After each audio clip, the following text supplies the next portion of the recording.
তাক কি কাৰণত আপুনি টকা দিছিল? নহয় সি কৈছিল যে ভাইটি তোমালোকে এটা কাম কৰা ভিডিঅ'ৰ লগত মোৰ লিংক ভাল সেইকাৰণে লেট্ৰিনৰ 3,30,000 কৰি টকা আছে তোমালোকে আমাক পইচা দিয়া মই তোমালোকক কাম ওলাই দিম। কোনে কৈছিল? এইটো বৰ্ণালী চেতিয়া কৈছিল। বৰ্ণালী চেতিয়া এই আমাৰ জলেশ্বৰ সমষ্টিত ইলেকশ্যন খেলাব সেইকাৰণে সি ইয়াতে আহিছিল।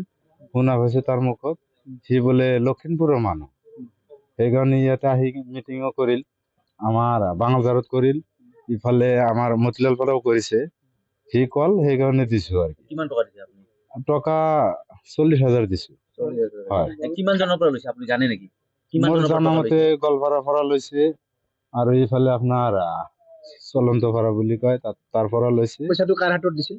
আমি চেতিয়াক দিছো বৰ্ণালী চেতিয়াক নিজে বৰ্ণালী দিছো। চেতিয়া কাৰ লগত ভাল বুলি কৈছিল? সম্পৰ্ক ভাল বুলি কৈছিল? ভিডিঅ'ৰ পৰা ভিডিঅ' কি নাম?